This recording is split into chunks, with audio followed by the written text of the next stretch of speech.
King of the Cats. One winter's evening, the sexton's wife was sitting by the fireside with her big black cat, Old Tom, on the other side, both half asleep and waiting for the master to come home.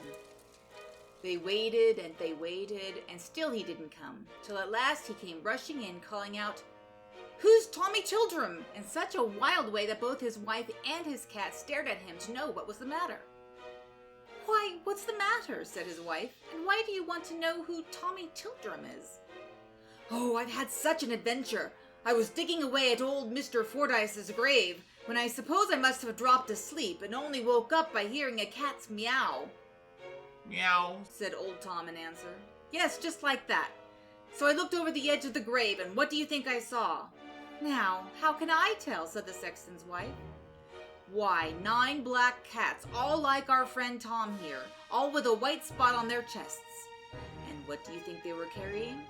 Why, a small coffin covered with a black velvet pall, and on the pall was a small coronet all of gold.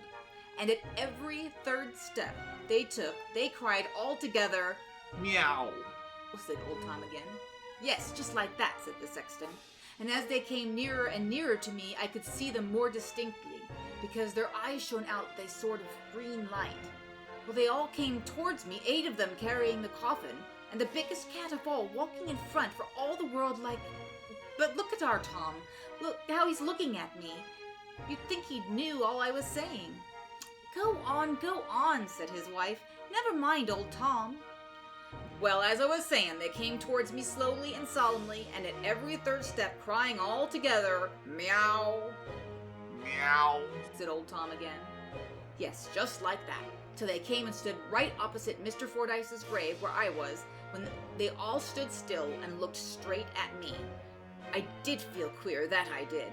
But look at old Tom. He's looking at me just like they did." Go on," said his wife. "Never mind old Tom." Where was I? Oh, they stood still looking at me, when the one that wasn't carrying the coffin came forward and, staring straight at me, said to me, yes, I tell ye, said to me, with a squeaky voice, "Tell Tom Tildrum that Tim Toldrum's dead." And that's why I asked if you knew who Tom Tildrum was. For how can I tell Tim Toldrum's dead, if I don't know who Tom Tildrum is? "Look at old Tom! Look at old Tom!" screamed his wife. And well he might look, for Tom was swelling, and Tom was staring, and at last Tom shrieked out, "What? Old Tom dead? Then I am the King of Cats!" and rushed up the chimney, and was never more seen.